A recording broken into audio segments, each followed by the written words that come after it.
আসসালামু আলাইকুম সুপ্রিয় দর্শক, সবাই কেমন আছেন? আশা করছি অনেক ভালো আছেন। আজকে আমি কাঁঠাল দিয়ে অসম্ভব মজার একটি কেকের রেসিপি নিয়ে আসলাম। তো চলুন রেসিপিটা দেখে নেওয়া যাক আমি কিভাবে বানিয়েছি। একটু বড় সাইজের 4 পিস কাঁঠাল নিয়েছি। কাঁঠালের বিচিগুলো ফেলে পরিষ্কার করে নিয়েছি। এখন ব্লেন্ড করে নেব। ব্লেন্ড করে স্মুথ একটা পেস্ট করে নিয়েছি। এখন এটা রেখে দেব এক পাশে।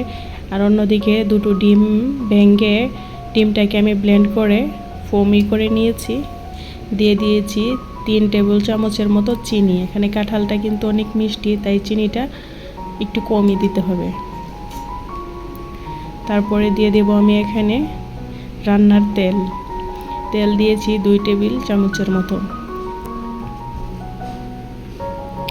চিনিটাকে আবার মিশিয়ে নিয়েছি। তো এখন দিয়ে দিয়েছি 2 চা চামচ বেকিং পাউডারটা আমি একটু স্ট্রেনার দিয়ে ছেঁকে নেব।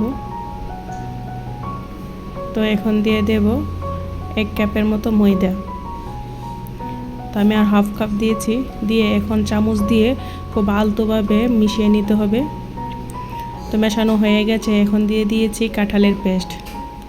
এটাকেও আলতোভাবে মিশিয়ে নেব যেন ডিমের ফোমটা নষ্ট না হয়। একটা টিফিন বক্সের মধ্যে বানাবো, তাই বক্সটা আগে তেল ব্রাশ করে নিয়েছি। আর তেলটা যদি ব্রাশ না করেন তাহলে কিন্তু কেকটা ভেঙে যাবে, তাই অবশ্যই আগে একটু তেল ব্রাশ করে নিতে হবে। এখন চুলায় একটি প্যান বসিয়ে গরম করে নিয়েছি। নিচে একটা স্ট্রেনার দিয়ে বাটিটা বসিয়ে ঢাকনা দিয়ে দিয়েছি 30 মিনিটের জন্য। 30 মিনিট পরে দেখিয়ে দিতেছি কেকটা মাশাআল্লাহ অনেক সুন্দর হয়ে গেছে। কোনো দিকেই কিন্তু কোনো কাঁচা নেই।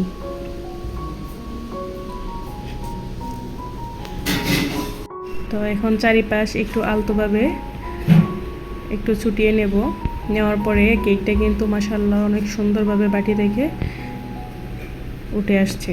কেকটা বানানো কিন্তু অনেক সহজ। ঘরে থাকা অল্প কিছু উপকরণ দিয়ে বানিয়ে নেওয়া যায়। ভিডিওটি যদি ভালো লেগে থাকে লাইক, কমেন্ট এবং শেয়ার করে দেবেন। আর চ্যানেলটিকে সাবস্ক্রাইব করে দেবেন।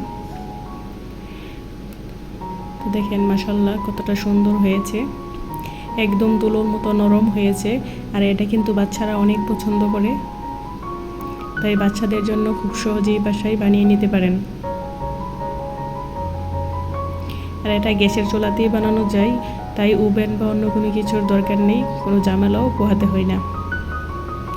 এখানে আমি বলতে ভুলে গেছি, এখানে একটু ভ্যানিলা এসেন্স দিয়ে দিবেন। আমি একটু ভ্যানিলা এসেন্স দিয়েছি। তো আমি আমার মতো করে কেটে নিয়েছি, আপনারা আপনাদের মনের মতো করে কেটে নেবেন।